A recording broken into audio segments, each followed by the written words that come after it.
Amigo e Mestre Jesus, aqui estamos.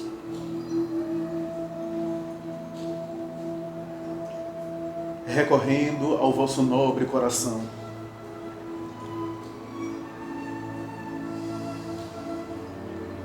Refertos de gratidão e de júbilo. Reconhecidos pela majestade divina, que por meio dos seus recursos variados, nos fornece muito mais do que nós merecemos.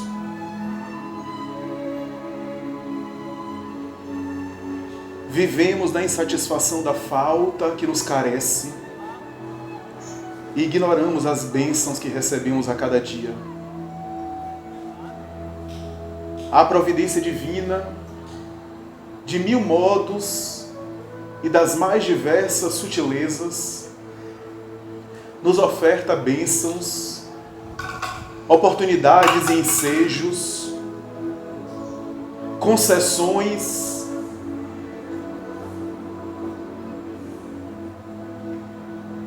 e alternativas, a fim de que possamos usufruir das dádivas do sempre eterno e nos renovar periódica e recorrentemente. Esquecido das bênçãos que recebemos, quase sempre nos dirigimos a Ti nas solicitações incessantes, como se Tu não conhecesses as nossas imensas necessidades. Como se ao permitir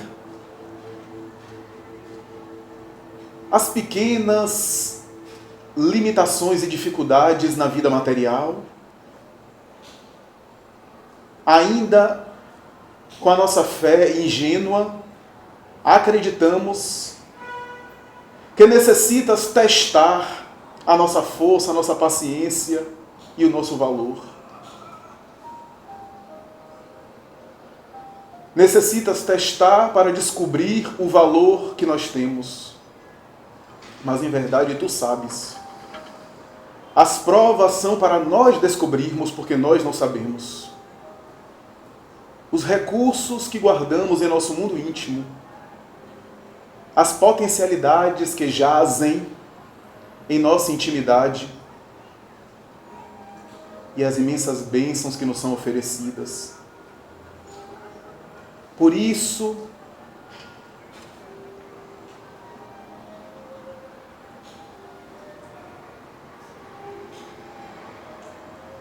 o nosso preito é de gratidão.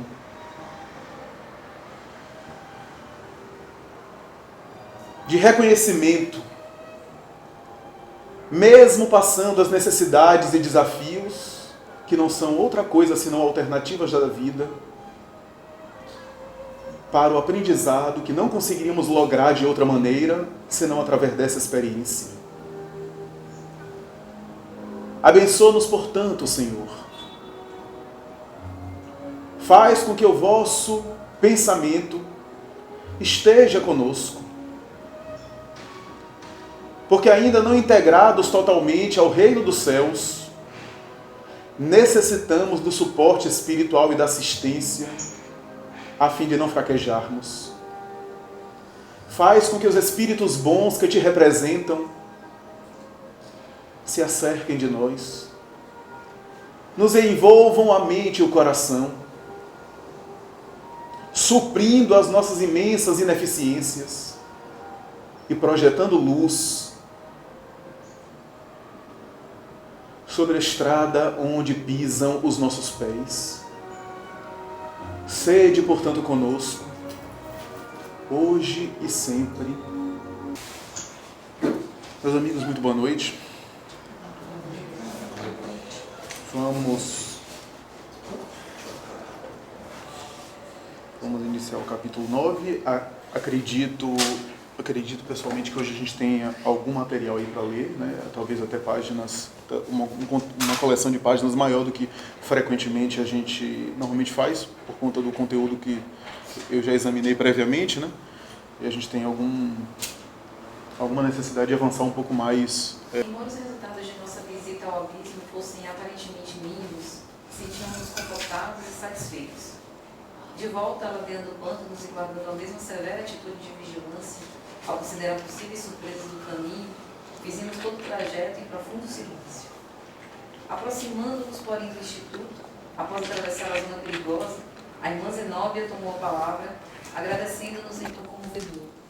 Depois de carinhosas expressões de reconhecimento, acentuou jubilosa: felizmente, nosso trabalho foi abençoado e profícuo. Os cooperadores novos estranharam talvez a minha afirmativa, lembrando sem dúvida que as faixas de salvamento voltaram vazias. No entanto, algo ocorreu de mais importante, que é a eventualidade de trazermos compulsoriamente conosco alguns irmãos infelizes. Refiro-me à semeadora das verdades eternas dos corações ignorantes, à ministração da esperança aos desalentados e tristes. Não somos apologistas da violência, mas semeadores do mundo. E a base natural da colheita segura é a sementeira cuidadosa. Os ensinos edificantes lançados ao solo do entendimento abrem horizontes novos e claros à investigação mental dos necessitados e sofredores. Muitos deles, ainda esta noite, cultivarão os princípios renovadores recebidos em processo intensivo no campo interno e amanhã, provavelmente, estarão em condições vibratórias adequadas à internação em nosso asilo. Mais desejável para nós é que todos caminhem, utilizando os próprios pés, para que de futuro, em meio dos serviços naturais da regeneração, não se declarem intimados por ações de arrastamento.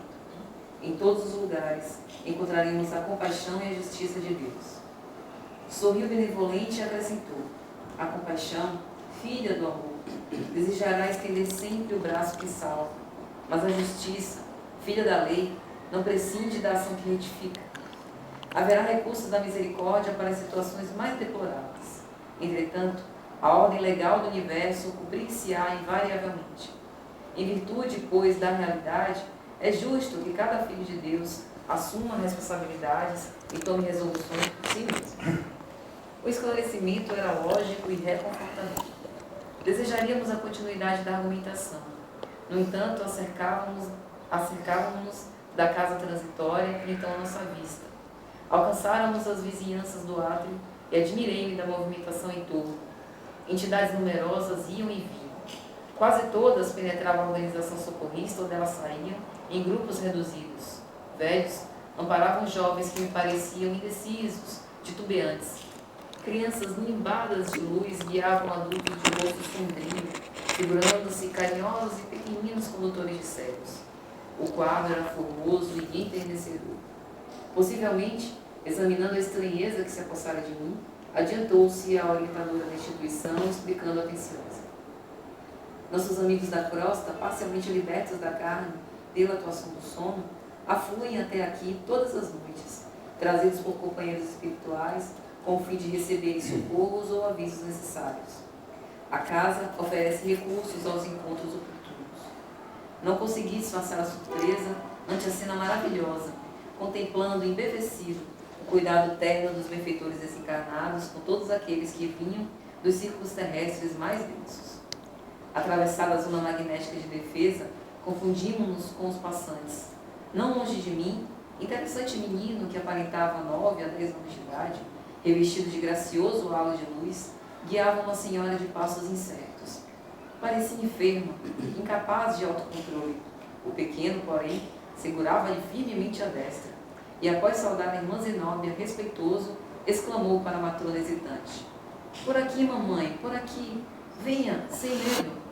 Ouvindo, a interpelada parecia acordar num sonho bom, e gritava, semi-inconsciente: meu filhinho, não me deixes voltar, quero-te sempre, sempre. As expressões de meiguice misturavam-se a copioso pranto. Fixei-lhe os traços fisionômicos. A pobre mãe não nos enxergava. Seguia, acanhada e insegura de si. Seus olhos, que vertiam grossas lágrimas, permaneciam presos na contemplação da criança. revelando a suprema ternura de mãe exausta de saudade, a reencontrar o objeto de seu amor, que parecera perdido para sempre. Mamãe, caminhe, não desfaleça, clamava o rapazinho, exultando de júbilo. Já vou, meu filho, eu te seguirei, leva-me contigo, tornava a palavra maternal, afogada em sublime emoção. Meus companheiros, habituados talvez desde muito ao espetáculo, conversavam descuidados entre si. Todavia, segui de olhos umedecidos a criança carinhosa que amparava sua mamãe, até que desapareceram através de uma das portas laterais. Não contive a surpresa que me dominava. Tocando o braço do padre Hipólito, indaguei: meu amigo, por que fim seguiriam a senhora e o menino? Esboçou ele significativo gesto de espanto e observou: não os vi. Falei então do quadro que tanto me enternecera, bordando meus informes de considerações afetivas. O ex-sacerdote sorriu compassivo e acrescentou: ora, André, são tantas mães e tantas crianças a transitarem por aqui. Certamente o filhinho, como tantos outros, conduz a genitora a gabinete de auxílio. Não tive tempo para emitir novas impressões. Nosso grupo atingiu a porta de ingresso e 2 amigos acercaram-se solícitos. Tratava-se de Gotuso e outro irmão, com quem eu não havia entrado em contato pessoal. Saudaram-nos cortesmente. Logo após, dirigiu-se Gotuso à diretora, informando-a de que os serviços de colaboração na crosta, junto dos técnicos que organizavam algumas reencarnações expiatórias, haviam sido executados satisfatoriamente. Zenóbia agradeceu e convidou-os a partilhar das orações de louvor e gratidão ao Todo-Poderoso. Penetramos a sala consagrada, onde a orientadora tomou conhecimento das medidas levadas a efeito em sua rápida ausência e certificou-se de que todos os abrigados haviam comparecido à reunião geral de preces e auxílios magnéticos, realizada minutos antes. Sinais sonoros convocaram colaboradores à ação de graças. Zenóbia, delicada e ativa, dispôs-nos em torno de vasta mesa, ao fundo da qual se erguia uma tela transparente de grandes proporções. Admirável a comunhão da casa. Todos os dirigentes das variadas secções em que se subdividiam as atividades do Instituto encontravam-se presentes para a tarefa gratulatória. A diretora informou-nos, afável, de que todas as noites se verificavam trabalhos de oração para os asilados e para o pessoal administrativo, salientando que nesses últimos se reunia em pessoa com todos os subchefes da organização que não se encontrassem inibidos por motivos de serviço.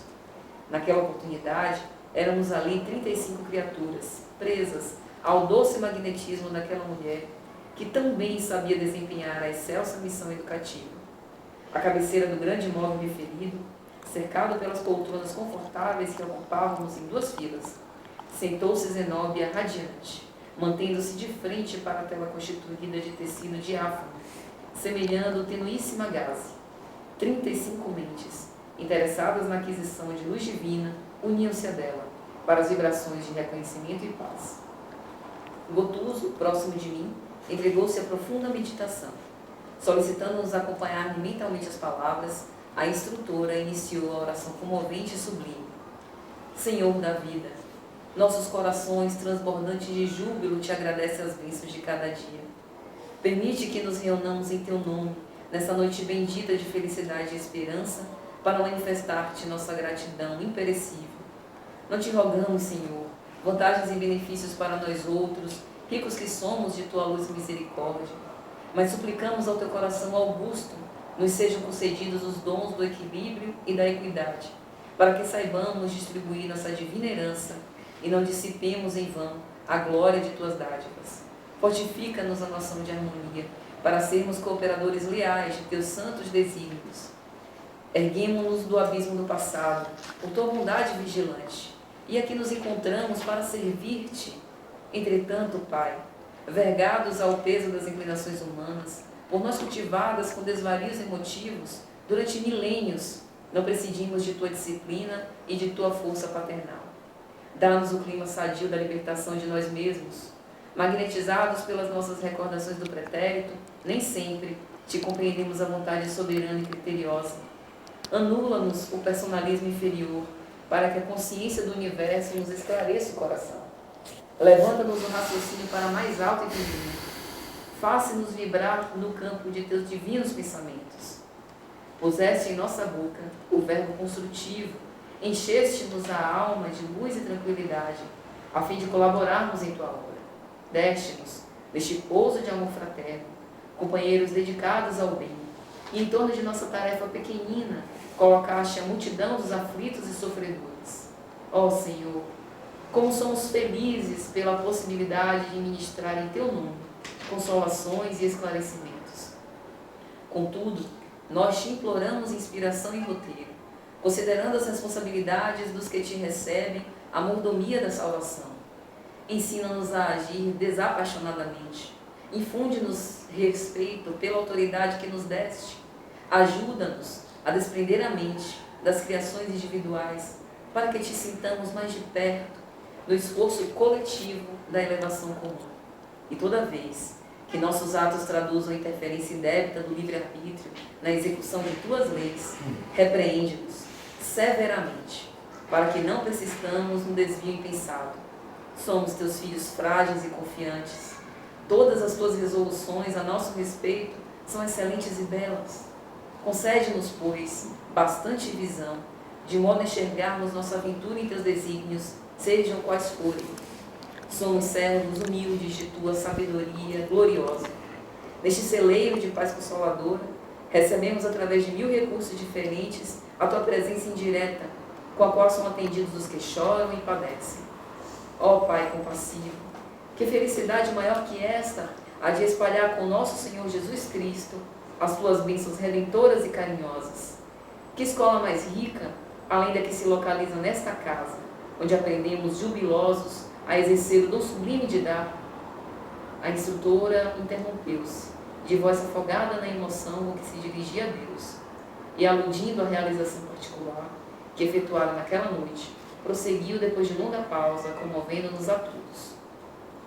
Dilatando-nos a alegria, estimulando-nos a coragem, santificando-nos a esperança, tu permites ainda, Senhor, que possamos atender ao coração interessado em lenir e confortar espíritos queridos que se perderam de nossa companhia no curso incessante do tempo.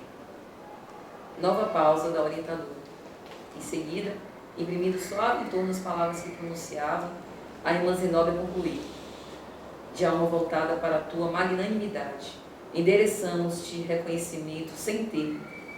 Ser louvado por todos os milênios dos milênios, ser glorificado por todos os seres da criação. Teus servidores nesta casa de edificação agradecem-te as oportunidades preciosas de trabalho e esperam a continuidade de tuas bênçãos, que a tua infinita luz seja refletida em todo o universo infinito. Assim seja. As últimas sentenças da oração inesquecível foram cunhadas em profunda emoção, misturada de júbilo. Aquela prece constituía ato de louvor dos mais formosos que eu escutara até então. Zenóbia regozijava-se pelo ensejo de serviço, pela fortuna de contribuir com alguma coisa de útil, pela aventura de repartir o bem. Os minutos de adoração elevavam-nos. Suave luz irradiava-se de nossas frontes, sincronizadas nos mesmos pensamentos. Fim da manifestação gratulatória, a diretora recomendou-nos observação e silêncio. Não se passou muito tempo e a tela, desdobrada diante de nós, como se fora instrumento de resposta ao esforço devocional, iluminou-se de súbito, expelindo raios de brilho maravilhosamente azul, que se espargiram sobre a diminuta assembleia, quais minúsculas safiras eterizadas. Davam uma ideia de energias divinas a caírem sobre nós, penetrando-nos no íntimo e revitalizando-nos o ser. Transcorridos alguns minutos, Zenóbia agradeceu sensibilizada, interpretando o sentimento geral. Nova quietude pairou em toda a sala. Contudo, após longos instantes de expectativa mais intensa, Luciana tomou a palavra e dirigiu-se à diretora nestes termos: neste momento, vejo na tela das bênçãos respeitável ancião, cercado de luz verde prateada. Estende-lhe a destra, abençoando-a, e me recomenda dizer-lhe: tratar-se de Bernardino. Ah, já sei, respondeu contente a instrutora. É mensageiro da casa redentora de Fabiano. Que Jesus o recompense pelo contentamento que nos traz. Assegura o iluminado visitante, tornou a clarividente prestimosa, que as vibrações ambientais inclinam-se agora para as esferas inferiores e que não conseguirá fazer-se visível a todos, não obstante seu desejo. Acrescenta que os amigos da instituição velam pela marcha harmoniosa dos serviços e que a fonte da bondade divina suprirá sempre de paz e recursos a todos os corações de boa vontade na semeadura do bem. Em seguida, a ligeiro intervalo, que Luciana parecia aproveitar em meticulosa observação, informou comovido. O emissário contempla-nos silencioso e, erguendo os olhos para o alto, pede para nós a luz da compreensão divina. Vimos profusa emissão de raios brilhantes de luz verde, por intermédio de uma substância como nova chuva de pequeninas gotas celestes. Terminada a exteriorização da sublime energia, portadora de bem-estar, e findos alguns minutos de novo silêncio, Luciana voltou a comunicar-se com a diretora. Irmã, ilumina-se a tela novamente. Desta vez temos a visita de uma bem-aventurada celeste. Oh, sua fisionomia deslumbra. Tem no colo soberbo ramalhete de lírios nevados a exalar inebriante perfume. A informante não havia completado a notificação e, em meio da alva claridade que se evolava da terra, sentíamos todos o aroma característico das flores mencionadas, envolvendo-nos em ondas de alegria e paz indescritíveis. Impressionada por sua vez, Luciana prosseguiu. A mensageira traja a veludosa túnica, talhada em delicado tecido, semelhante a escumilha de neve, e parece em oração de agradecimento. Agora, fita-nos bondosa, continuou retomando a palavra, e atira-nos as flores que traz consigo, revelando inexcedível carinho. Diz alguma coisa. Oh, sim, com permissão dos nossos maiores, deseja comunicar-se com o irmão Gotuso e solicita-nos cooperação. Não pude ocultar a surpresa em face do desdobramento dos trabalhos naquele ofício de gratidão e louvor. A irmã Zenóbia, naturalmente experimentada nas atividades de intercâmbio, interveio acrescentando. Sim, Luciana, tanto quanto estiver em suas possibilidades, cedo o seu veículo de manifestação, já que o ambiente permanece pesadíssimo. Noutras circunstâncias, a providência não seria necessária, mas as substâncias densas do plano, carregadas de forças negativas, incidem sobre o aparelho das bênçãos, forçando-nos ao concurso pessoal mais direto. Estamos prontos para receber a devotada emissária nesta casa de paz. Gotuso e nós, outros, colocamos-nos à disposição dela, a fim de ouvir-lhe a mensagem de amor. A enfermeira, com a possibilidade de que enxergava mais que nós, observou comovidamente. Identifica-se por Letícia. Declara que desencarnou há 32 anos e assevera que foi mãe do companheiro referido. Mais emocionada e reverente, acentuou. Ah, desloca-se agora da tela e vem ao nosso encontro. Adianta-se. De suas mãos desprendem-se raios de sublime luz. Abraça-me. Oh, como sou generosa, abnegada benfeitora. Sim, estou pronta. Cederei com prazer. Nesse instante, a fisionomia de Luciana transformou-se. Beatífico sorriso estampou-se-lhe nos lábios. De sua fronte, irradiava-se formosa luz. Com a voz altamente modificada, começou a exprimir-se a emissária por seu intermédio. Irmãos, seja conosco a paz do Cordeiro Divino. Não desejamos perturbar a reunião que vos congrega no serviço impessoal da verdade e do bem. Todavia, com a permissão dos nossos orientadores, venho ao encontro de alguém que nos é muito caro, buscando despertar-lhe a consciência para horizontes mais altos da vida. Sorriu benévola e continuou. Relevem-nos, pois, dedicados amigos. Nossas experiências mais elevadas resultam da permuta incessante de valores comuns.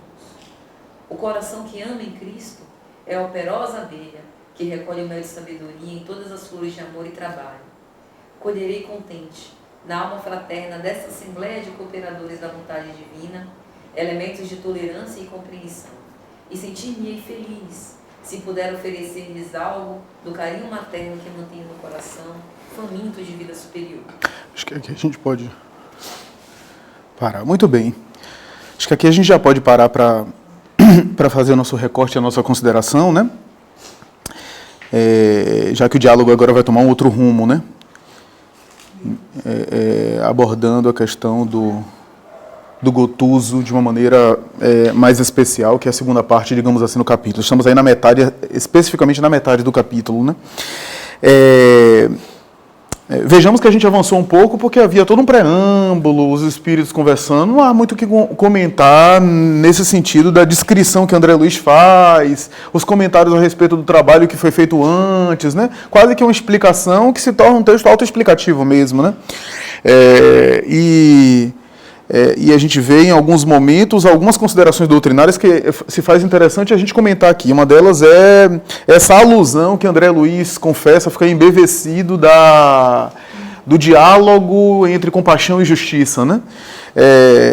A compaixão é a justiça de Deus, né? Que ele nunca havia pensado dessa forma, porque na verdade a ideia da compaixão, filha do amor, desejará estender sempre o braço que salva, mas a justiça, filha da lei, não prescinde da ação que retifica, porque a ação que retifica também é um ato de amor. Né? Não é só um ato de justiça, o que é que vale dizer que no plano da justiça divina, a justiça também, ou melhor, não deixa de ser uma das manifestações do amor divino. Né?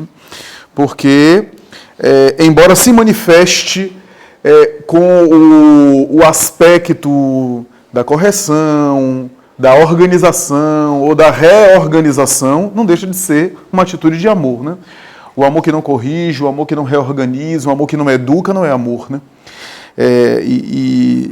Então, o que a gente chama de justiça divina, na verdade, é apenas um reflexo do amor de Deus, é uma coisa só. E é mais ou menos essa ideia que o benfeitor, a benfeitora espiritual está colocando aqui, né?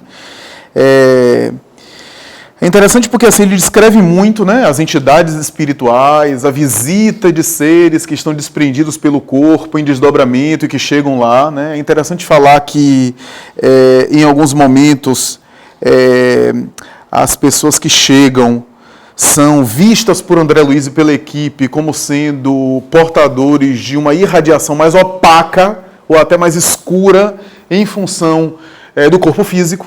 Então veja que os espíritos desencarnados olham para nós, ainda que desdobramento parcial em emancipação da alma durante o sono, como se visivelmente eles percebessem o peso específico e a densidade que nós carregamos, a influência da matéria que exerce sobre nós durante a emancipação da alma. Né?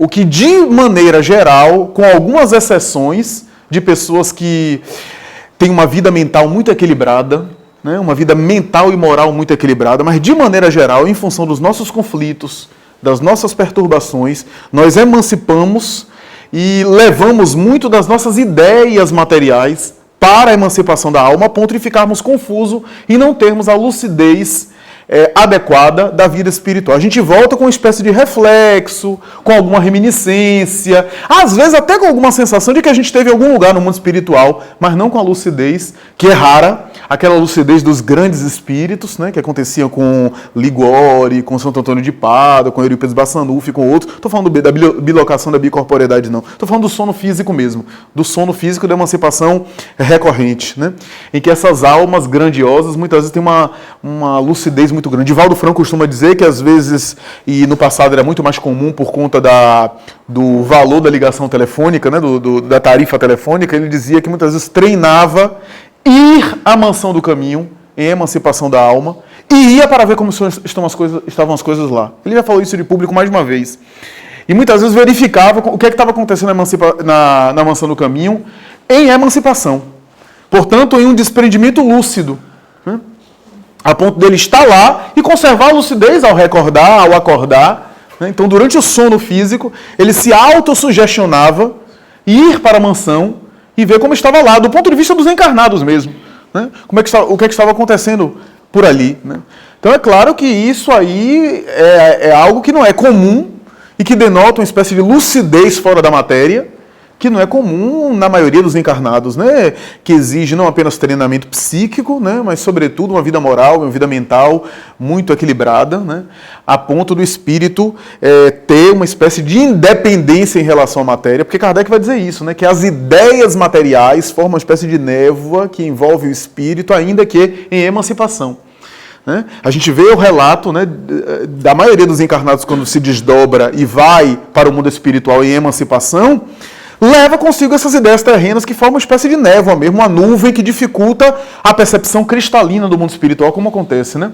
A gente vê isso em Filomeno de Miranda, a gente vê isso no próprio André Luiz, né? Daí os sonhos terem significados em alguns momentos simbólicos, metafóricos, em alguns momentos nebulosos, porque nós misturamos a convivência num plano espiritual com ideias terrenas, com o nosso filtro, né, com a maquinaria orgânica, que de alguma forma já é uma espécie de obstáculo, né, como diz Emmanuel, quebra a luz, né?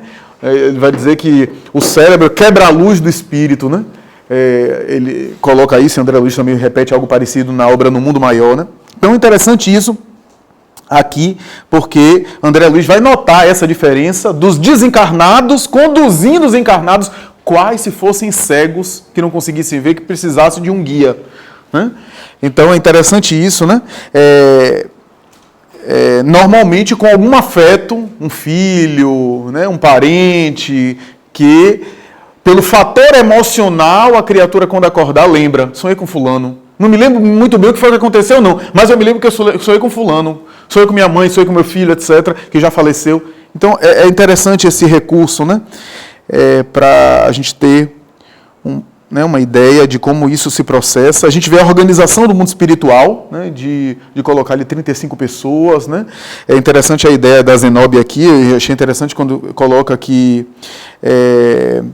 para o pessoal do administrativo, ela se reunia em pessoa com todos os subchefes da organização, que não se encontrassem inibidos por motivo de serviço, ou seja, ela queria estar próxima pessoalmente para aqueles que faziam parte do pessoal da administração do grupo. Né? Ou seja, o que é que está dizendo aqui? Que havia reuniões para os asilados, os internos, os necessitados, mas também havia tratamento para os trabalhadores. Os trabalhadores necessitavam de assistência também. Lembremos que a casa de Fabiano de Cristo, essa instituição, é uma casa transitória e adjacente quase que à Terra, né, em regiões muito ligadas ao plano físico, não são regiões aí transcendentais, né, em conexão com espíritos recentemente resgatados de zonas umbralinas e outros que vão ainda reencarnar e que passam por lá. Portanto, é uma casa transitória nesse sentido, né? É um pouso onde se concentram essas almas, sejam aquelas ligadas muito ao plano físico que estão adentrando a vida espiritual, sejam aquelas que estão mergulhando na vida material pela reencarnação. E ele ainda coloca reencarnações expiatórias, ainda coloca assim, em determinado trecho, né? Então, é interessante isso, né? A gente pensar aqui nessa condição aqui. E a prece, que dispensa comentário, essa prece, né? É uma prece belíssima, dispensa comentário, né? Daí o nome do capítulo, Louvor e Gratidão, né? Mas eu fiquei aqui refletindo agora aqui sobre algumas coisas da prece, né? Primeiro, a prece que é feita, no seu conteúdo, há uma colocação que eu acho que vale a pena a gente atentar, que é esse reconhecimento que deve ser um pensamento coletivo deles, de que nós também somos necessitados, nós somos também carentes, nós somos espíritos que, de alguma forma, estamos trabalhando no bem, e somos gratos a isso por trabalhar no bem, porque poderíamos estar na outra faixa, na faixa daquele que recebe. Né? Eu me lembro de Valdo, que conta isso até de maneira engraçada, tem algumas obras biográficas dele, alguns seminários, se não me engano, o próprio Sueli Caldas Schubert conta que ele, em algum momento na fila quilométrica da Mansão do Caminho, se irritou. Né? Ele se irritou por conta de uma pessoa que insistia em pedir dinheiro, ele disse que não tinha nem palito de fósforo no bolso, e a pessoa insistia muito, e até que em determinado momento o Joana de Anjos apareceu e disse: meu filho, você está tão irritado assim, deixa eu lhe falar uma coisa, hoje são 10 que estão aí na fila, amanhã são 20. Se você não está em condição de atender, diga que não está, e vai descansar. Mas eu vou lhe falar uma coisa, você quer ir para o outro lado? Você está atendendo, você quer estar na condição de atendido? E vou lhe falar mais, a necessidade dessa mulher é real, a conta de luz dela vai ser desligada, ela está com imensas necessidades em casa, com 3 filhinhos pequenos, começa a falar, eles, minha irmã, eu não tenho dinheiro não, mas tio Nilson que está ali é o homem do dinheiro, pode ir lá, diga que foi eu. Então, quer dizer, esse cuidado, né, de se colocar no lugar do outro, que a gente se perde mesmo, em alguns momentos, por conta do dia a dia da correria, a gente acaba não tendo essa noção. E o que a prece fala é isso, eu tenho gratidão de ir embora as minhas dores, meus sofrimentos, porque são espíritos com dores, com sofrimentos, com desafios, com as suas necessidades, mas são gratos por estarem trabalhando, Porque no trabalho eles também crescem, eles também amenizam as suas dores, né?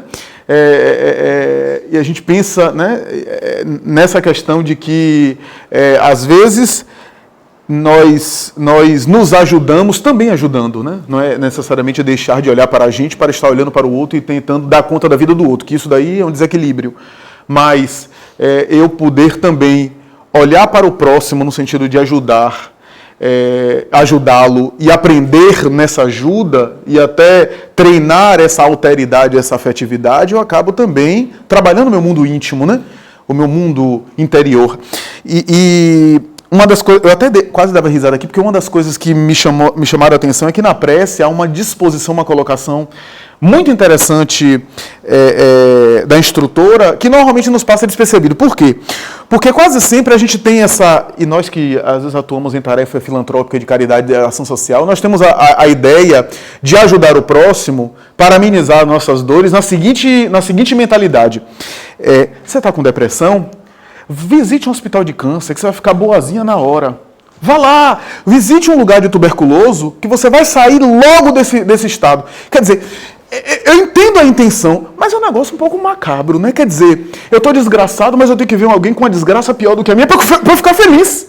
Quer dizer, graças a Deus ele está pior do que eu. Agora eu vou ficar feliz. Quer dizer, é um negócio um pouco sádico que a gente tem, né? E a disposição aqui é diferente. A disposição não é, eu vou ver a desgraça alheia para dar graças a Deus porque eu estou menos pior do que ele.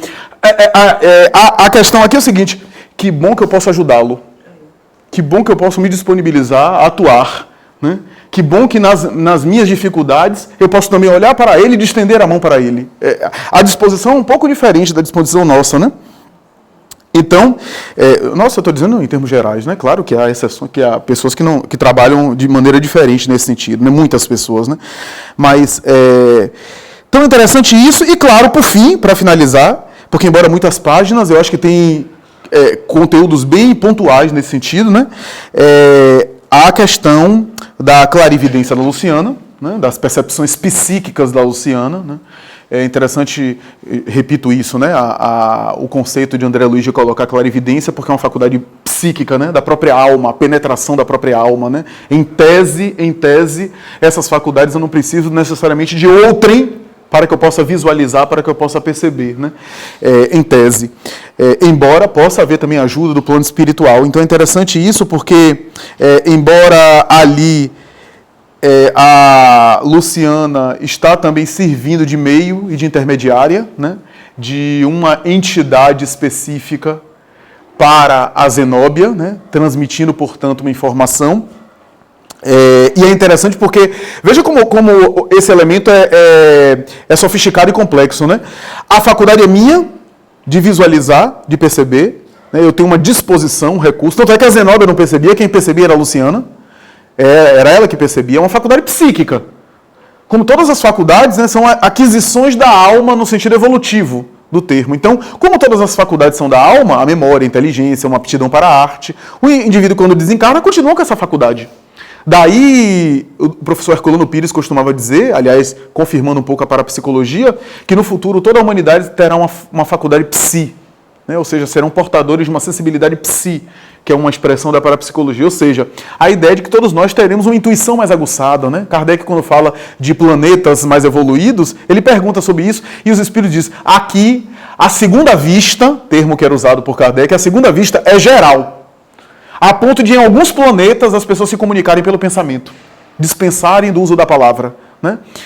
Não que não possa usar a palavra, né? Mas em alguns momentos, a gente tem aqui no nosso nível, às vezes a gente se entende sem se falar, a gente olha um para o outro e se entende sem se falar, né? Almas que são muito afins, por exemplo, né? Então imaginemos nesses planos cuja matéria é menos grosseira, cujo indivíduo muitas vezes se sobrepõe já à matéria, né? Há uma liberdade maior em relação ao corpo material, né? E a segunda vista é geral. Então, nós vemos que essa faculdade vai se desenvolvendo, por isso que eu digo, uma mediunidade como a de Chico Xavier é uma mediunidade trabalhada em várias encarnações. Não é assim, reencarna como médium naquela e pronto. Não, é uma faculdade que o corpo reveste de uma estrutura neurológica para haver o transe, porque é necessário também o veículo físico, mas é uma faculdade do próprio espírito que foi treinada muitas e muitas vezes. Da mesma forma que o gênio, a inteligência sofisticada, é um trabalho de séculos, uma mediunidade dessa também.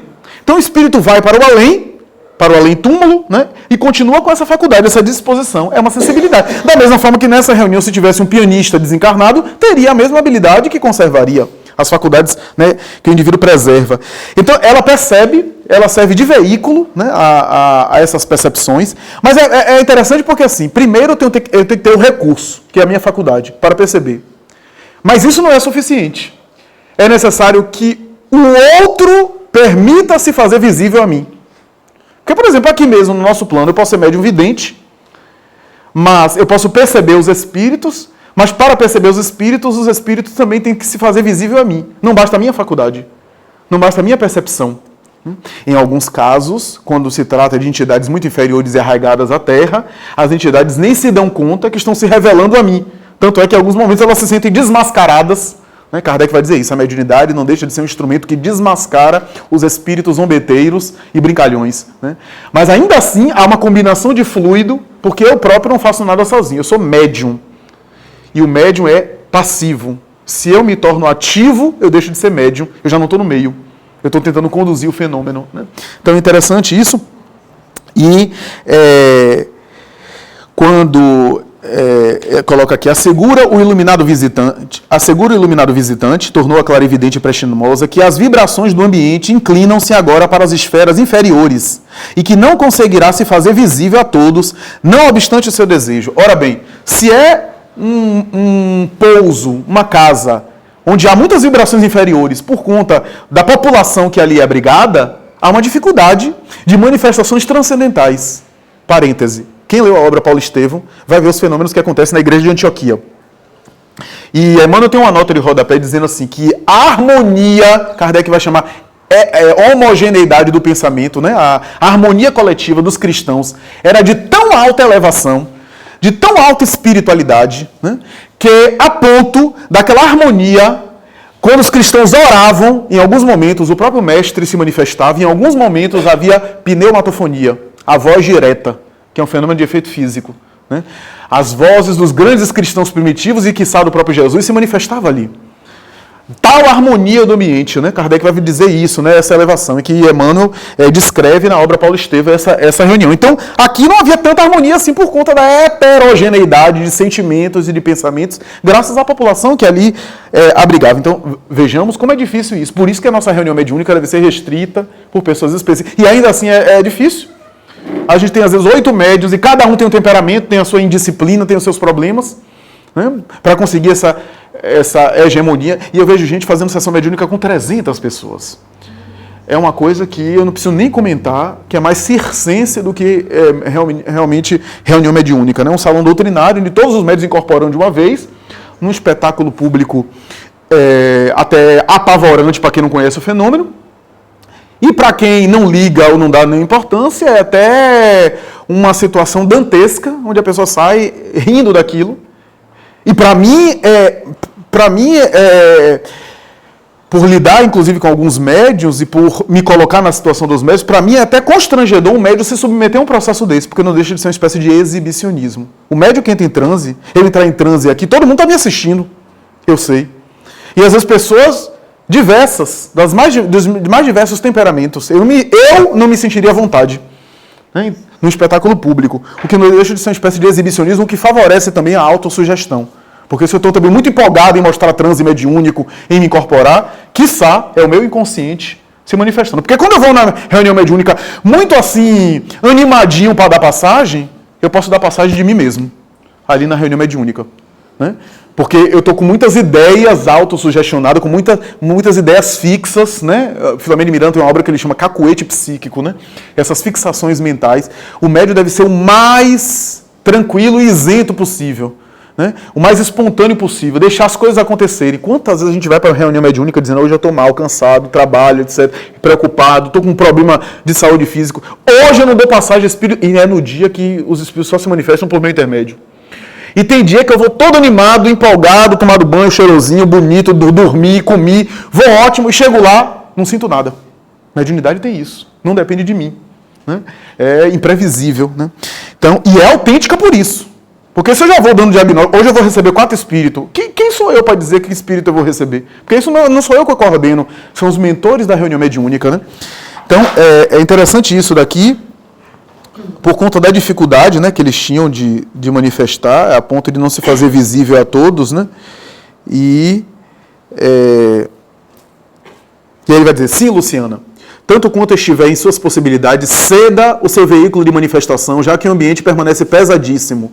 Noutras circunstâncias, a providência não seria necessária, mas as substâncias densas do plano, carregado de forças negativas, incidem sobre o aparelho das bênçãos, forçando-nos ao concurso pessoal mais direto. Ora bem, aqui estamos diante desse fenômeno, né, que se assemelha ao fenômeno de incorporação. É interessante que André Luiz não descreve, porque na incorporação que a gente tem aqui no plano material, a gente tem uma imantação perispiritual, uma aproximação mesmo, né, dos espíritos, via de regra, claro que há alguns fenômenos à distância, mas aqui a gente não soube se foi à distância, projetando o pensamento, né, uma vinculação mais próxima, né, mas houve aí o processo, né? Abraça-me, ó como sou generosa, abnegada, benfeitora. Sim, estou pronta, cederei com prazer. E ela começou a mudar a fisionomia, porque pode ser à distância, pode ser perto de maneira geograficamente falando, né? E é interessante a mensagem final, né? Que fala sobre a questão do amor, né? Do coração que ama, e assim por diante, né? Que é, na verdade, a Letícia, né? A Letícia, que é a mãe do Gotuso e que mais tarde vai desdobrar esses ensinamentos na próxima semana, né? Mas acho que aqui tá bom, vamos agora socializar a palavra, né? E ela achou que a semeadura foi ótima, e graças a Deus, louvado seja nosso Senhor, e no dia seguinte, provavelmente, aqueles espíritos já terão refletido sobre as verdades eternas. E eu acho que esse pensamento coaduna com a elevação dela, porque muitas vezes a nossa sociedade reflete um desejo de mudar o outro sem nos transformar. E quando a gente já passa de plano e já tem uma transformação moral mais evidente, a gente consegue compreender que a nossa parte é semeadura, mas aquilo dali germinar, florescer com Deus, né? E a outra coisa que eu achei interessante na leitura especificamente com relação à assistência, que Flávio estava falando, que na assistência do outro, principalmente nas ações de fraternidade, que aquilo dali é um trabalho que nós somos os principais beneficiados e não necessariamente o outro. E uma coisa interessante que Kardec, quando fala no capítulo, se não me engano, 14º, Honrai Pai e Mãe, ele tem uma passagem bem bonita, que o Flávio também gosta de não apenas que os filhos devem aos pais não apenas o respeito, mas tanto quanto no possível as pequenas doçuras do supérfluo. E eu estava observando isso hoje. O que seria numa assistência fraternal as pequenas doçuras do supérfluo? Se você observar, quando você vai, por exemplo, distribuir comida, fazer uma caridade material na rua, para você, o básico que aquela pessoa precisa é de comida, de água, do pão que você entrega e tal. Mas, como nós, a gente também tem gostos. Por exemplo, eu tenho gostos por algum tipo de alimento, não gosto de outros. Ou, naquele momento, eu precisaria de um abraço. Às vezes tem momentos que eu preciso mais de um abraço do que da própria comida. Então, isso, entre aspas, é uma expressão mais elevada do amor. Você ter essa sensibilidade. E esse exercício com alguém que é totalmente estranho para você, é totalmente interessante. Porque quando você chega em casa, com pessoas do seu convívio, que você tem intimidade, você consegue praticar de uma forma mais automática. Quando você faz isso com alguém que está distante, passando por uma extrema privação material. Só isso que eu achei interessante.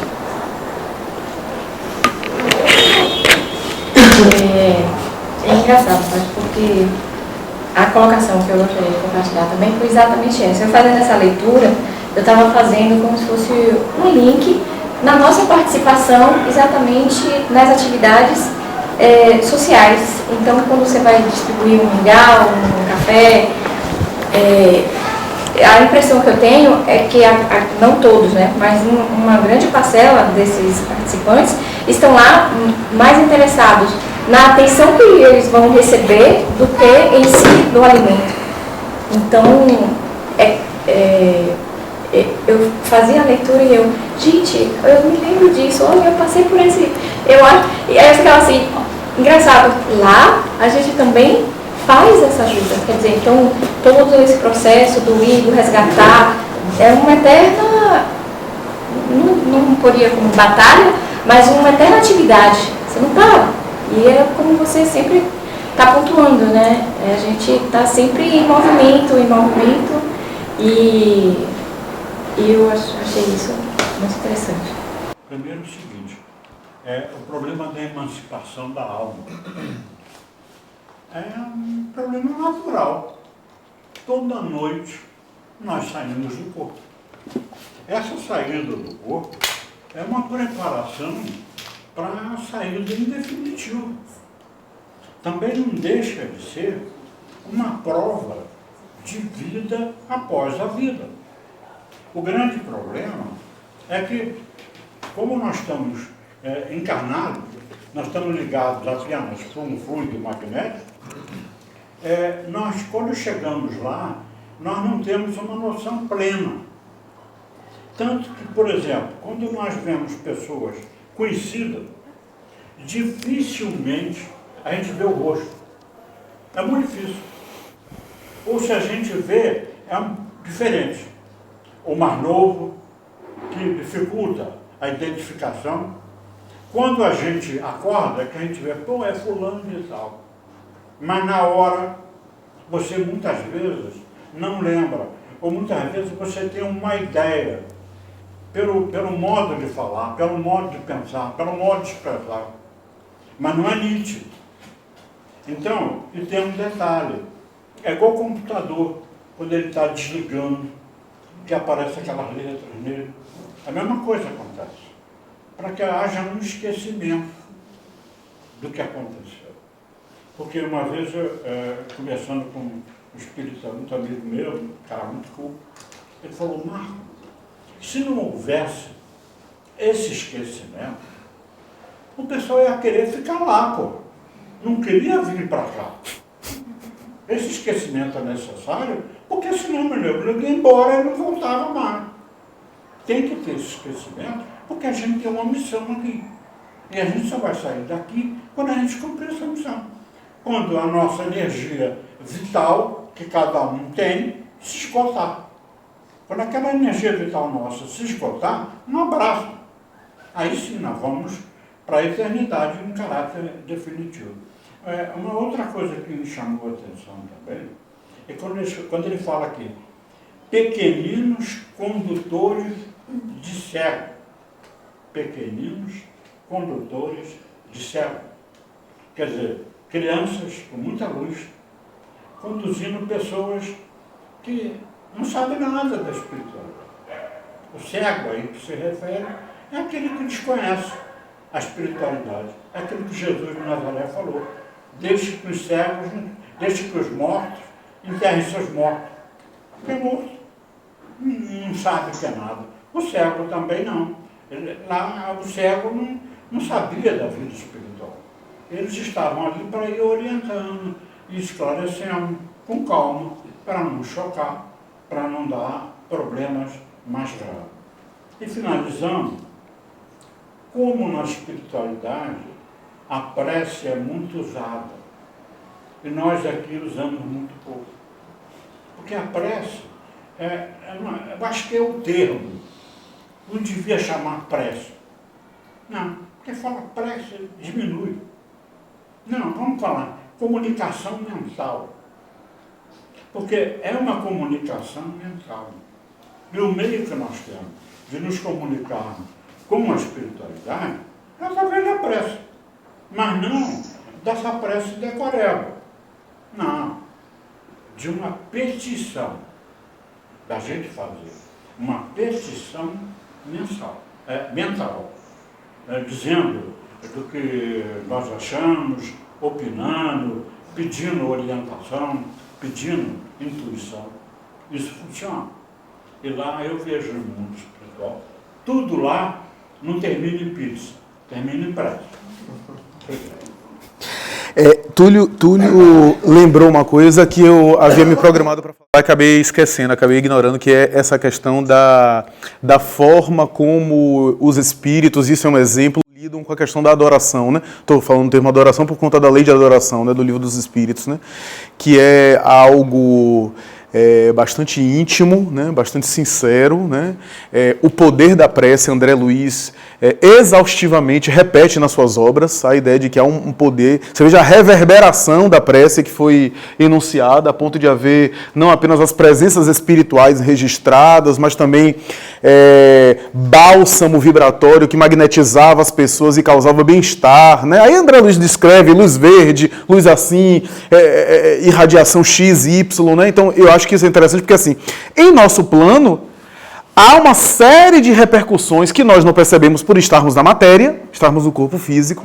Né? Por isso não temos essa dimensão. Por isso que eu concordo plenamente com o Túlio, né? Não temos essa dimensão ainda do poder e do alcance da prece, da oração. Né? E é interessante porque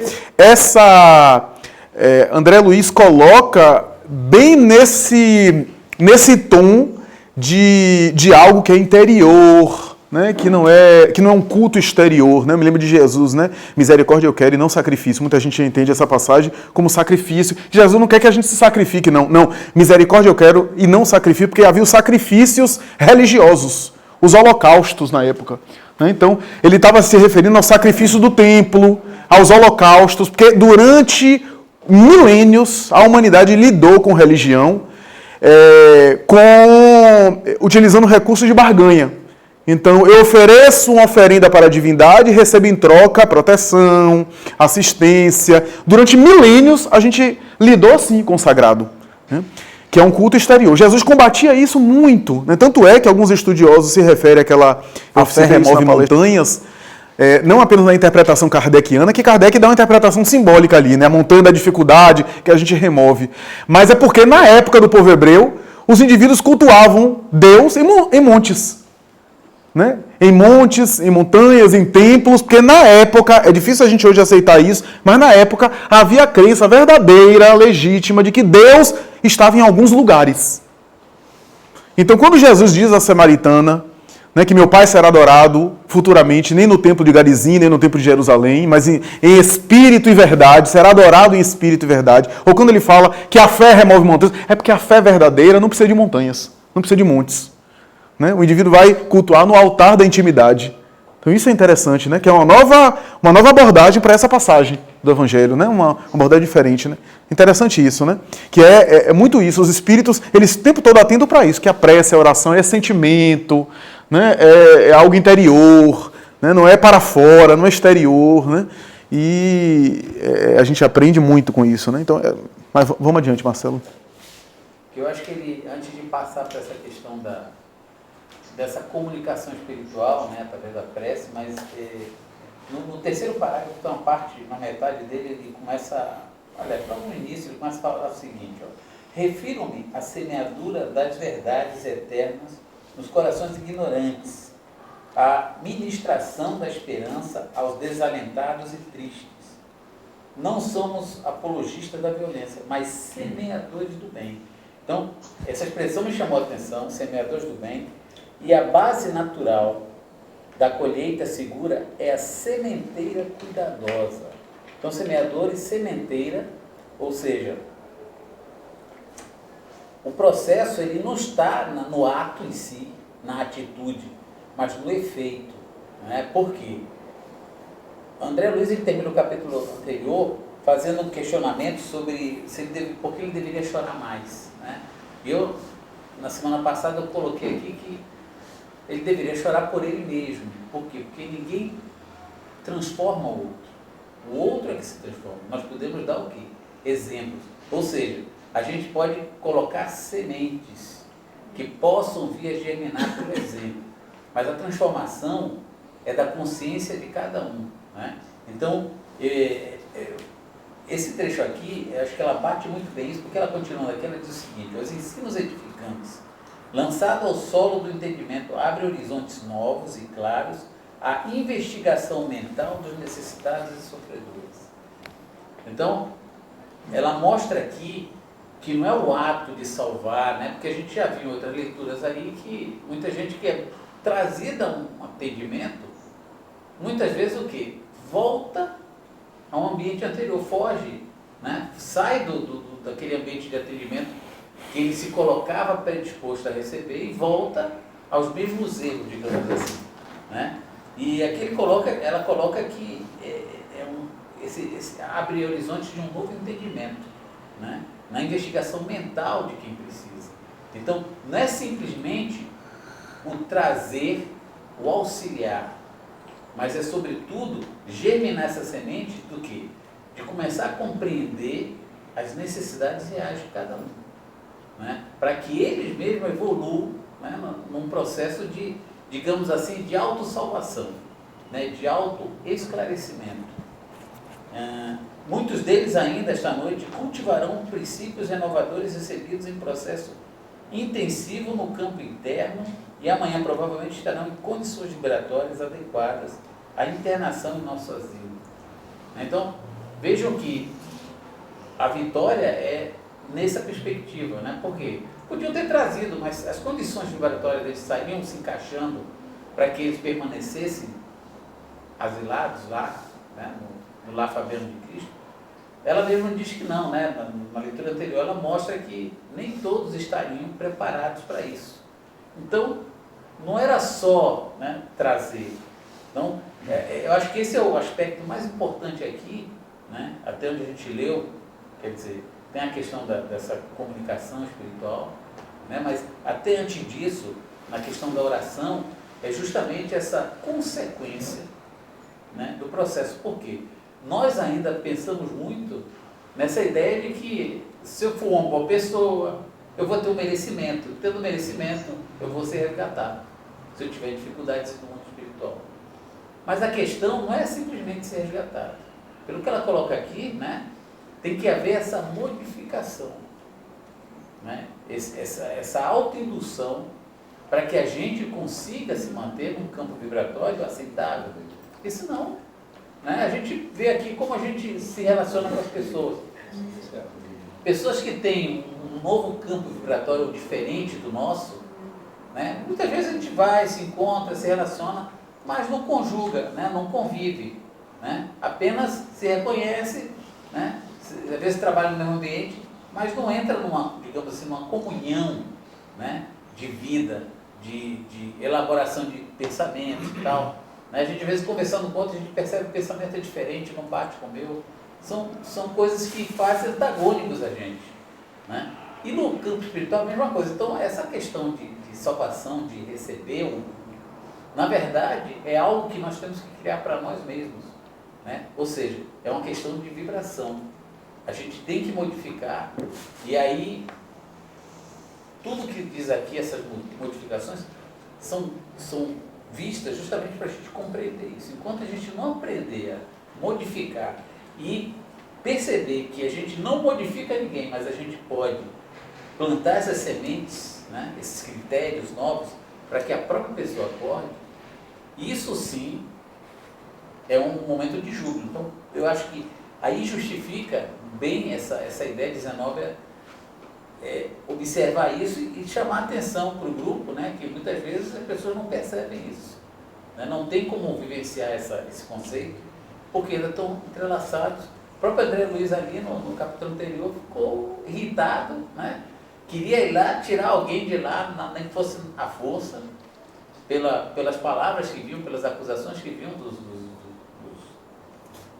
verdugos que agrediam, né, ele se sentia.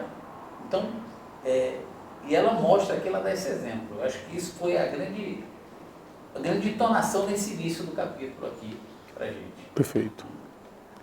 Perfeito. Eu achei essa prece lindíssima. É um trecho que me chamou bastante atenção. Foi: puseste em nossa boca o verbo construtivo, encheste-nos a alma de luz e tranquilidade, a fim de colaborarmos em tua obra. Deste-nos neste pouso de amor fraterno companheiros dedicados ao bem, e em torno de nossa tarefa pequenina, colocaste a multidão dos aflitos e sofredores. Queria falar um pouco da experiência, a minha experiência de hoje, que foi no orfanato. Eu achei aquilo ali fantástico, porque, como é o seu nome? Marcelo. Marcelo, ele ponderou a questão da semente, né, que a gente tem que germinar. Eu pensando na situação daquelas crianças tão abandonadas. E aí, eu me lembro que em um dado momento, a gente foi para lá para dar amor, afeto, carinho, dar risada. A gente chegou com os pirulitos e aí uma criança, ela se aproximou, mas com aquela sede, sabe? Eu falei assim, poxa, que criança mal educada. Foi o primeiro pensamento que eu tive. Aí depois eu falei, caramba, eu não posso pedir educação de uma pessoa que está, né? Quando eu procurei saber, aquela criança, ela tinha chegado naquele ambiente, ou seja, ela ainda não estava nem, como é que eu posso falar? Ambientada naquele lugar. Aí eu fui procurar um texto, que eu já tinha lido, mas eu não estava localizando. É um texto de Chico. Diz assim: dizes que sou o futuro, não me desampare no presente. Dizes que sou a esperança da paz, não me induzas à guerra. Dizes que sou a promessa do bem, não me confies a mal. Dizes que sou a luz dos teus olhos, não me abandone nas trevas. Não espero somente teu pão. E aí que foi o que o pai estava falando, que na hora me chamou a atenção. Porque às vezes, né, a gente chega lá com pão e tal. E a parte do amor, eu quero falar em relação à limitação. Porque às vezes a gente quer abraçar aquela criança, mas amar também é limitar. Foi aí quando eu trouxe essa criança, eu falei, tia, como é que se faz? A gente espera, sabe? É um de cada vez, porque ela queria pegar vários. Então, naquele momento, eu poderia querer agradar, mas eu vi que a gente também, por amar, a gente tem que educar. E o texto fala muito isso, ó. Não espero somente teu pão, dá-me a luz e entendimento. Não desejo tão só a festa do teu carinho. Suplico-te amor com que me eduques. Não te rogo apenas brinquedos, peço-te bons exemplos e boas palavras. Não sou simples ordenamento de teu caminho, sou alguém que te bate a porta em nome de Deus. Ensina-me o trabalho, a humildade, o devotamento e o perdão. Compadece-te de mim e orienta-me para que eu seja bom e justo. Corrige-me enquanto é tempo, ainda que eu sofra. Para aquela criança naquele momento, isso não estava sendo agradável, e para mim também não. Mas ela necessitava daquilo e eu também necessitava fazer isso por ela e por mim. Corrige-me enquanto é tempo, ainda que eu sofra. Ajuda-me hoje para que amanhã eu não te faça chorar. Eu achei fantástico. É apenas isso. Muito bem, muito bem. É de Chico. Tem o estilo de Meimei, essa... É Meimei? Tem o estilo de Meimei. Meimei que fala dessa forma, assim. Chico tem muitas mensagens dele, né, no livro, né? Aham. Psicografada, Meimei tem essa coisa com criança e tudo, né? E tem algumas... A mensagem da criança. Aí. Não, muito bacana, que é essa abordagem aí, né? Que envolve a questão da... ir além, né, do exterior e às vezes o bem que a gente faz e que marca uma criatura tem a ver com isso daí. Né? Tem a ver com isso daí porque, de alguma forma, também tem a ver com a atenção, né? Eu estou cuidando de você, né? Ainda que seja desagradável agora, né? Mas eu estou lhe chamando a atenção. Depois a própria criança, ela chegou, não tia, eu já acabei. Eu falei, acaba primeiro o seu pirulito, depois você pega outro. Ela, não, eu já acabei. Eu falei, como é que se faz? Agradece. Ela, obrigada. Sabe? Perfeito. Eu acho muito improvável, mas se sobrar tempo, eu queria fazer uma observação bem pertinente ao texto aí. Tá? Eu me lembrei que eu me passei. É meio polêmico, então eu não passei. Mas muito bacana. Bom, realmente é um tema muito interessante. Muito interessante. Quando eu estava lendo essa passagem, principalmente no início do capítulo, eu estava fazendo, eu me lembrei da parábola do semeador. E eu falei assim, poxa, agora eu estou entendendo melhor a parábola do semeador. Porque eu não entendia a parábola do semeador. Eu entendi o contexto. Só que eu parei para imaginar e eu pensei o seguinte, eu interpretava a parábola do semeador como expressões mentais de cada ser, expressões evolutivas de cada ser, mas numa perspectiva de pôr o dedo acusatório. Fulano, não tem, ainda está muito... as pedras ainda atrapalham o processo do crescimento, ou seja, o próprio falta de compreensão espiritual ligada ainda à matéria, não compreende, né, outros processos. O orgulho, a vaidade, é o espinho que abafa, né, o indivíduo. Mas no processo acusatório, olha que interessante, eu acho que muita gente interpreta dessa forma, né? Quando eu vejo esse texto, eu falo assim, não, Jesus não falou dessa forma acusatória, não é possível isso. Ele apenas demonstrou a perspectiva do ser no processo evolutivo, e que isso é naturalíssimo. Ou seja, ele demonstrou, ele não acusou.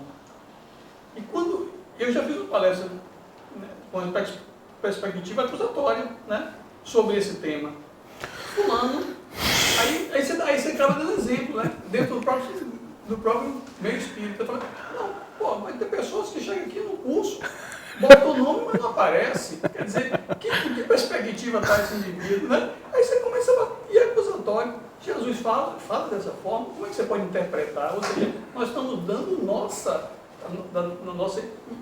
da nossa fraqueza evolutiva, dando interpretação conforme, né, medindo Jesus conforme a nossa regra. E, na verdade, esse capítulo me fez interpretar melhor essa parábola. Porque, na verdade, não é assim. Quando a dona Zenóbia fala, ela fala assim, não, está tudo certo, o processo é esse, semear as consciências do ser. Isso aí vai frutificar. E a proposta do semeador é a proposta do mesmo ser, passando por várias etapas evolutivas dele. Né?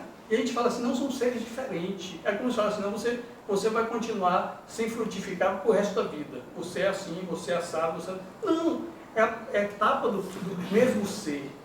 Né? Etapa do mesmo ser. Estou numa etapa, ainda que as necessidades materiais ainda sufocam a espiritual. Né? Esse espinho ainda está me sufocando. Mas é um processo.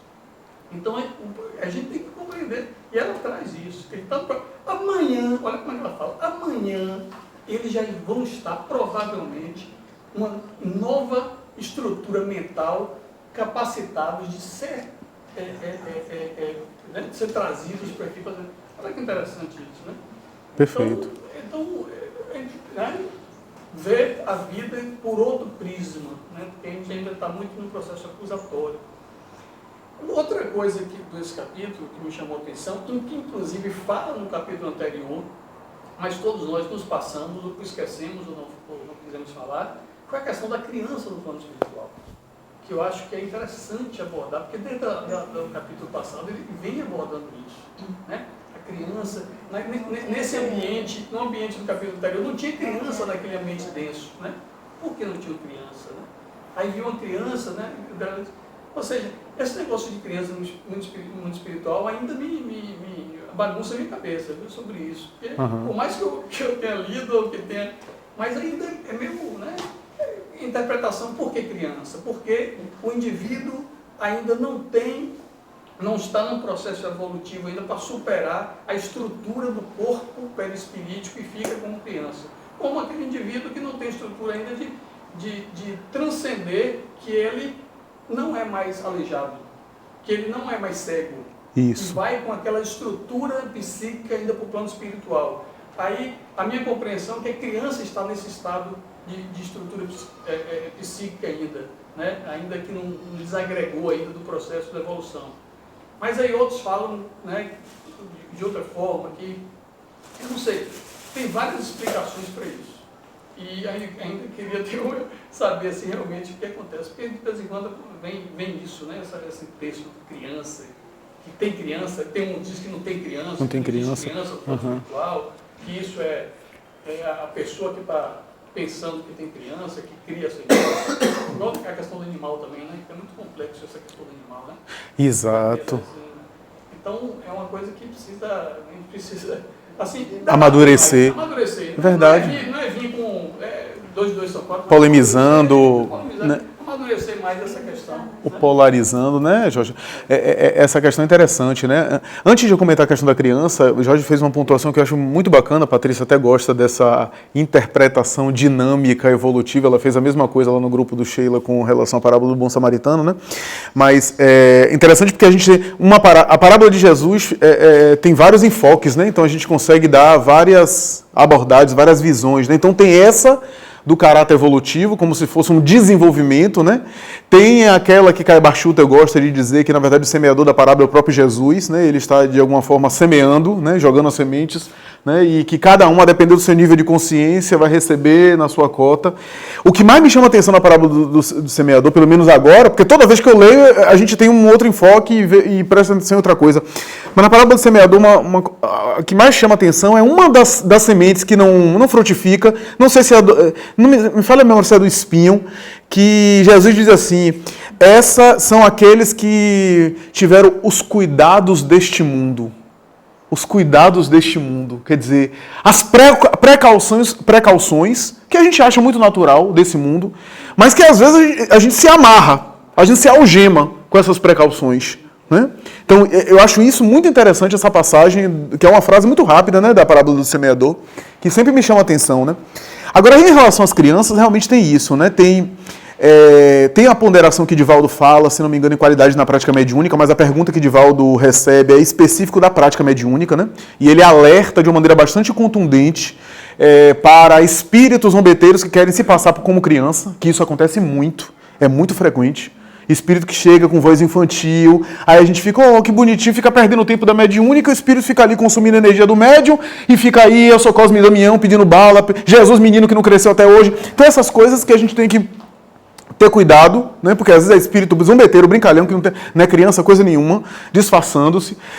A infância é uma necessidade específica do corpo, da reencarnação, né? Tanto é que Kardec vai dizer que em outros planos ou não há infância, ou a infância é muito mais rápida, né? Tanto é que tem lá uma comunicação que fala de uma pessoa em Júpiter, se não me engano é em Júpiter, em Saturno, não sei, que estaria mais ou menos 6 meses em reencarnada, mas tem a estrutura física de um homem de 30 para o planeta Terra, ou seja, não há tanta necessidade da infância como há em nós. Talvez tenha a ver aí com níveis evolutivos e assim por diante, né?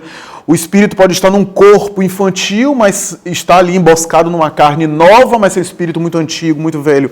Só que Jorge fez uma ponderação que é pertinente. Da mesma forma que o espírito pode desencarnar e ainda ficar vinculado às reminiscências da última encarnação com as marcas, por razões, às vezes, morais, por apegos, por vinculações psíquicas, pode acontecer do espírito desencarnar em uma fase infantil e ainda conservar a curto ou médio prazo aquela experiência, né, aquela situação. E aí é encaminhado, às vezes, a regiões específicas. A gente vê nosso lar, uma área específica com criança. Chico costumava dizer que Meimei cuidava de uma área específica, né? Ela não foi mãe na Terra, mas chegando no mundo espiritual, ela cuidava de uma área específica para crianças, que André Luiz até fala em nosso lar, que o bônus horas aqui é dobrado, que a atividade de mãe é dobrar. Quer dizer, enquanto aqui as mães nem são recompensadas, né, pelo poder público, enfim, mas lá a jornada de trabalho é mais interessante, né? E há toda uma valorização nesse sentido, né? E crianças desencarnadas ali, sendo cuidadas, etc. É óbvio que aquela situação ali, eu digo a curto a médio prazo por duas razões. Por duas razões. O curto a médio prazo porque o espírito de qualquer forma vai se reintegrar e vai assumir a posse das suas potências e pode resgatar uma personalidade anterior, ou, se não tem condição por uma questão evolutiva, não vai ficar muito tempo no mundo espiritual sendo criança, vai ser encaminhado para a reencarnação. Qual é a finalidade de um indivíduo ter 3 anos de idade e ficar no além séculos? Né? Ele vai ser encaminhado à reencarnação. Então, se ele não consegue recuperar o seu patrimônio integral, ou pelo menos parte do seu patrimônio integral. Né? Agora acontece... Isso eu vejo com muita frequência, Jorge, o seguinte: o espírito desencarnou, ele recupera o patrimônio e por uma necessidade ele volta àquela aparência para aparecer a um pai, a uma mãe, aí o genitor que desencarna e que vai no além, quando ele vai receber, ele volta àquela aparência para ser identificado, para ser reconhecido, porque é aquela lembrança que o pai tinha quando ele morreu e ficou, né, com aquela ferida, aquela marca específica, então retorna. Então quando a gente vê esse menino segurando de 9, 10 anos, eu não sei se, porque André Luiz não explica, mas pode ser, né, eu volto à forma perispiritual com a qual eu sou identificado, com a qual eles me lembram de mim, para eu ser identificado, né? Eu vou falar o nome do capítulo, né, que é louvor e gratidão. Aí eu primeiro procurei saber o que é a gratidão realmente. Eu procurei na Psicologia da Gratidão de Joana. Eu vou ler para vocês essa frase, porque, olha, essa frase eu não entendi nada, mas pode ser que alguém aqui de vocês entenda.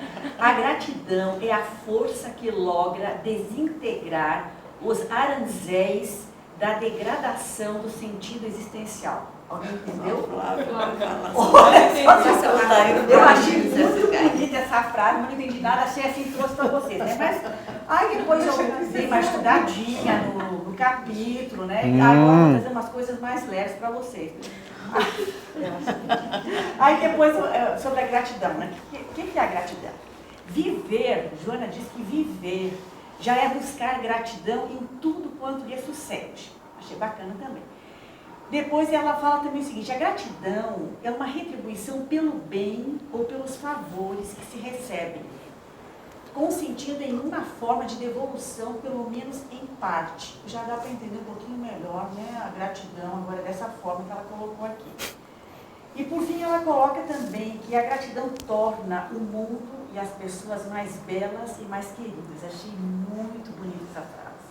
Isso aí é uma coisa assim que eu já tive exemplos de pessoas que fisicamente não são bonitas, mas elas têm tanta espiritualidade interna que só a maneira de falar já traduz essa frase, né?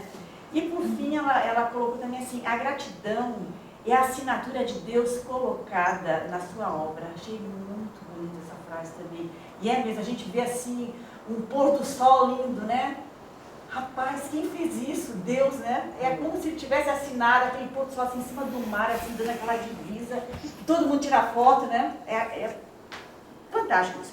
Depois sobre o louvor. O que é o louvor, na verdade?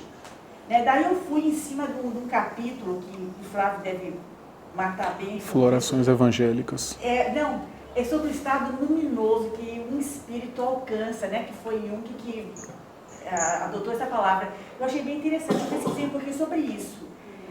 Porque se a gente não fizer uma prece com muito sentimento, ela torna-se uma coisa ruidosa. Joana que explica isso. Não significa nada. Então, a prece está sendo feita com sentimento. Você tem que alcançar um estado de espírito que chega, que eles botam assim. O que é o estado luminoso? Palavra que traduz a força espiritual, adquiridas quando superadas as barreiras do ego e trabalhados os conflitos do self, né? O psicólogo sabe, mas eu estou estudando psicologia agora, e o ego são coisas da gente e o self são as coisas espirituais, assim, quem não sabe, né? Mas todo mundo sabe. Então, para a gente sair das coisas... Jogue duro, Suzana. Eu quero para mim isso, eu quero para minha família aquilo, né? A gente tem que começar a pensar nas coisas espirituais, no self, na comunidade. Isso é bom. O que é? Por exemplo, essa coisa que vocês foram fazer hoje para o orfanato é muito bom para a comunidade. Se todo mundo fizesse isso, seria uma beleza, né? Mas pouca gente foi.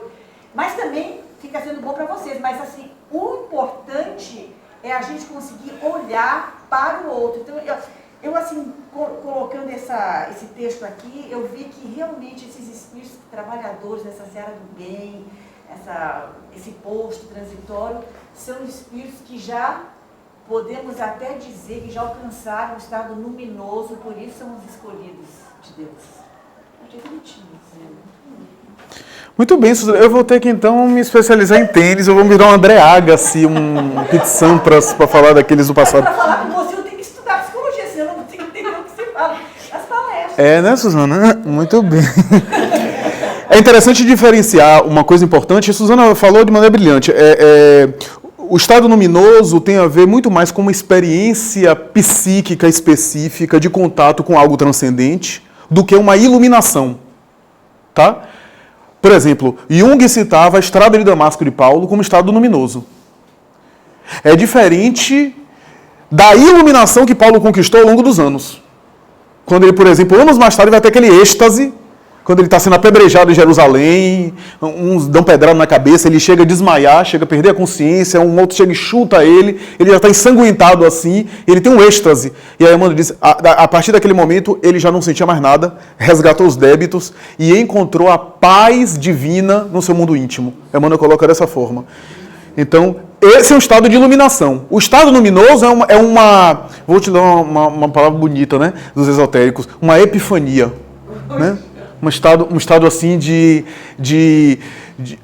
um estado alterado de consciência, mas positivo, né? Uma experiência que tem a ver com algo mediúnico, algo paranormal, né? Uma espécie de insight espiritual, né? Isso. E a iluminação não, a iluminação é algo mais profundo, né? Não tem a ver com fenômenos, né? Então, isso é interessante. A palavra luminovos e numen, né? Jung, na verdade, colheu de um livro chamado O Sagrado, de Rudolf Otto, que é um teólogo alemão. Ele colheu desse livro e ele incorporou a psicologia analítica dessa forma. Mas você falou muito bem. Eu queria apontar uma coisa interessante. Eu gravei agora o capítulo 29 de Boa Nova, chamado Os 500 da Galileia, que eu considero um presente da espiritualidade, porque eu comento isso no vídeo, não há praticamente referência nenhuma no Evangelho sobre esse episódio de 500, de Jesus ter aparecido a 500. Não há prática. Eu achei uma epístola de Paulo, onde ele fala rapidamente em Coríntios, que depois de aparecer, não sei quantas, ele apareceu a 500 irmãos, mas nada mais, né? Humberto de Campos nem fala que são 500, são aproximadamente 500, um pouco mais de 500, né? E até algumas cogitações aí, no sentido de tentar, ou Dutra Dias gosta de fazer cálculos matemáticos, mas eu não vou nem enveredar por esse campo, né? De tentar fazer aí cálculos com os números cabalísticos da cabala hebraica. Mas no momento do capítulo, que as pessoas, com saudade do Cristo, né, falando, comentando, se reunindo, né, antes dele aparecer, e algumas pessoas começavam a comentar coisas simples. Coisas simples. E uma das coisas que mais chamava a atenção é o seguinte, as pessoas começavam a comentar, você viu naquele dia, naquela reunião na casa de São João Pedro, que ele sentou e começou a conversar com a gente? Você viu como é que ele ficava feliz de partir o pão? Ele fazia questão de partir o pão e dividir com as pessoas. Aí você fica pensando, o governador espiritual da terra ficava feliz em partir pão. Eu não sinto felicidade em partir pão. E eles ficavam. Então talvez as almas nobres, elas conseguem alegria e bem-estar nessas coisas simples. Quer dizer, o governador espiritual do planeta sentia alegria em partir um pão e distribuir esse pão.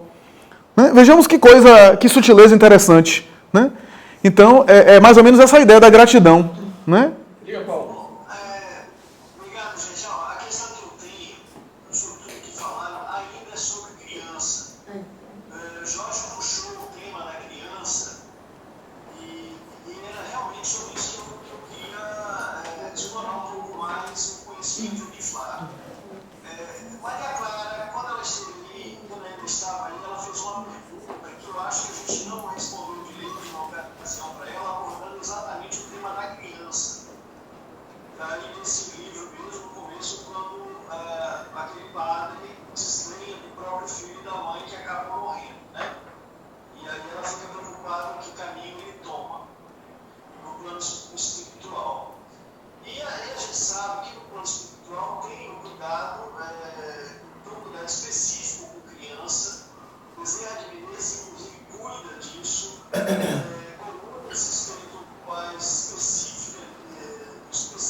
Nesse caso específico, cai muito bem.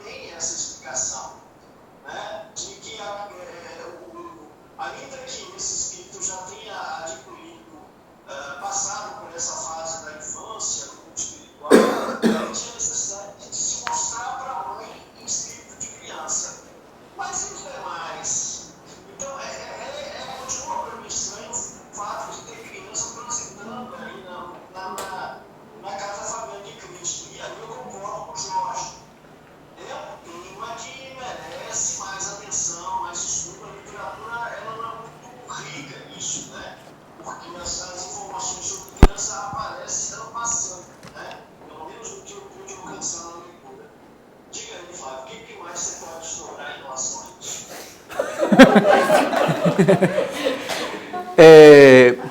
Paulo polêmico. Agora, eu não discordei de Jorge, não. Eu acho que há outros casos mesmo de espíritos recentemente desencarnados que, eu estou colocando a curto ou médio prazo, conservam aquela estrutura, aquela aparência, né? Aquela forma, né? Já que perispírito dá a ideia de forma, né? Aquela forma perispiritual, né? Acho que muitas vezes é uma mudança intencional do espírito, como você comentou, né? Divaldo coloca, e a gente vê isso na prática, excetuando os casos de espírito zombeteiro, que se traveste ou que fingem estar com aparência infantil, mas eu não discordo não, eu acho que deve haver crianças que desencarnaram, espíritos que desencarnaram em fase infantil e que conservam durante algum tempo aquela aparência, como alguns conservam outras aparências, né? Como o Jorge falou, que a depender do tipo de desencarnação e do estilo de vida, o indivíduo conserva, às vezes, algum trauma que levou ele à desencarnação, né? Quase sempre, a curto, médio prazo, às vezes na própria sessão mediúnica, aquela alteração perispiritual é sanada. A pessoa teve, sei lá, uma hemorragia, uma hemoptise, começa a vomitar sangue e desencarna por um mal-estar físico. Aí, às vezes, ainda naquela reminiscência, pelo estilo moral de vida, não é pela forma que desencarnou, mas pelo estilo moral de vida, às vezes apegada à matéria, etc., fica sentindo esse fenômeno, então chega na mediúnica ainda vomitando sangue.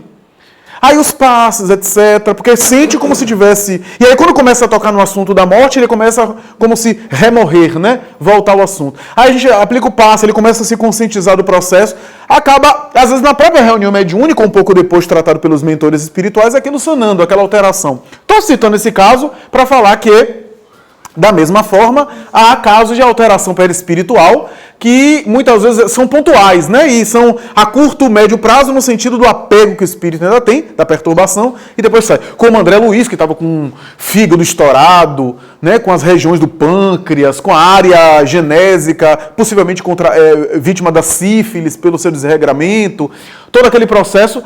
Ora bem, aí Henrique de Luna olha, né, e vê lá os órgãos, aspas, né, perispirituais, né, que era efeito da sua vida no corpo. Mas por que no perispírito estava sentindo essa repercussão que fica no perispírito, aquele estado dele que depois foi se alterando, né? Então, Paulo, é mais ou menos nesse sentido que acontece. Então, a criança, o indivíduo que desencarnou em fase infantil, da mesma forma, ele pode, em alguns momentos, a depender do seu... porque, normalmente, a criança, como ainda está em fase de completar a reencarnação, portanto, não mergulhar totalmente na matéria, pode ser que esse processo seja mais tranquilo, via de regra, do que alguém que viveu uma vida sensual, egotista, e aí, ao desencarnar, conserva, fica ainda com aquela aparência. Mas a gente vê casos até dramáticos, né? Quem lê o Diálogo com a Sombra de Hermínio de Miranda vê um caso de licantropia, que ele começa a fazer uma espécie de hipnose. Não, meu amigo, recupere, você não é lobo. Você é um ser humano, você não precisa ficar aqui ululando, você não precisa ficar aqui uivando, você pode falar, você tem condição de falar, e aí aplicando passes magnéticos, o indivíduo foi se recompondo e foi recuperando o formato humano dele. E a gente vê isso na prática mediúnica, às vezes, com passes, com indução hipnológica, um processo de alteração bastante drástico ser removido, né? Mas é claro que, a depender da situação, como você citou, né, há situações e regiões do mundo espiritual onde há citações de crianças ali, que eu acredito que possa ser, pelo nível evolutivo, por alguma razão, conserva um pouco mais de tempo, e a gente não sabe se conserva e depois recobra, porque é inevitável a gente pensar que não vai ficar isso ad perpétuo, né? Até porque o espírito na erraticidade tem necessidade de fazer programações, avaliações, né? E o indivíduo que, por exemplo, conserva a estrutura de uma criança de 3, 4 anos, que tipo de reflexão profunda ele vai fazer para a próxima encarnação? Então, a longo prazo, eu acredito que não fique, né? Mas eu acredito que, se há casos que fique, são encaminhados para a reencarnação, para o processo reencarnatório. Mas aí é a opinião pessoal de Flávio. Eu não vi nada na literatura para ratificar isso. Mas eu acredito, né, baseado na lógica doutrinária, que isso possa acontecer. Bacana. Mas eu concordo, viu, Paulo? Eu acho que é um assunto que mereceria aprofundar, amadurecer, né, a gente buscar até autores, né? Guimarães tem várias palestras que falam a respeito, inclusive ela usa os períodos reencarnatórios, tanto até 3 anos, como diz André Luiz, depois Emmanuel diz até 7, depois a gente cita até Filomeno de Miranda, que tem aquele caso que o pai deve aconselhar o filho, até os 3, porque ainda o perispírito, né, não reencarnou, ele não está com a reencarnação completada. e tem o rodapé até de uma explicação da fé. E a Anete Guimarães fala que até os 3 anos, o espírito da criança está muito mais no mundo espiritual do que aqui com ela. Então, até porque o cérebro se completa aos 3 anos de idade. Então, ela traça toda uma teoria que até os 3 anos de idade, quando há a desencarnação, a criança volta para o mundo espiritual com o adulto. É isso que eu acho interessante. Né? Próxima semana, quem quiser se aprofundar no assunto, eu vou fazer mando o link. Memê foi se dedicar a crianças, né, e a se devotar em Nosso Lar Criança, depois de uma crise de ciúme, né? Eu já contei isso, né? Ela, quando viu o Arnaldo Rocha, ainda muito jovem, porque eles casaram, passou 2, 3 meses, ela desencarnou de maneira violenta, e aí ela, no mundo espiritual, viu o Arnaldo Rocha ainda jovem, lutador de jiu-jitsu, e pensando em refazer sua vida e casar por segundas núpcias, ela ficou bastante abalada, e quando ele começou a se relacionar com uma pessoa, ela ficou tão agitada que chamou Emmanuel e pediu para reencarnar, que ele queria ser pelo menos filha dele para ficar perto dele. E Emmanuel disse: se depender de mim, você não vai, porque você não está movida por amor, mas pelo ego, por posse. E ela disse: se o senhor não autoriza, é melhor ficar aqui mesmo. E aí foi cuidar de criança, né, no além. Mas uma coisa interessante que Karina trouxe, que aqui é a guisa de curiosidade. Hermínio de Miranda, na obra Autismo, vai falar dos 3 anos de uma forma muito interessante, porque a gente sabe que muitas vezes os sintomas do autismo começam a partir dos 3 anos e de maneira mais intensa. Antes dos 3 anos, até os neuropediatras dizem: vamos esperar pelo menos até os 3 anos para o diagnóstico se fechar, né? Hermínio de Miranda tem uma tese. Eu coloco aqui como tese pessoal de Hermínio de Miranda, porque a gente não tem uma confirmação do seu o Controle Universal do Ensino dos Espíritos, nem de outros autores. Mas como é um autor de grande credibilidade, que tem uma coerência fantástica, que vivia com Divaldo, e Divaldo vivia dando confirmações mediúnicas para ele, a gente sabe disso hoje, porque ele fala isso em um dos prefácios da sua obra, né? Ele vivia vindo aqui para a Mansão do Caminho. Hermínio de Miranda, na obra Autismo, uma leitura espiritual, vai defender a tese de que o espírito vai estabelecendo inputs no cérebro e se ligando no cérebro, se conectando no cérebro, fazendo as ligações no cérebro até os 3 anos de idade, de tal forma que, segundo Hermínio, deixa eu ver se eu me lembro, de tal forma que o espírito parece se alojar, se conectar mais intensamente no hemisfério direito, que tem a ver com realidades mais internas, e o hemisfério esquerdo teria a ver com realidades mais externas, linguagem oral, manifestações, comportamento, a socialização.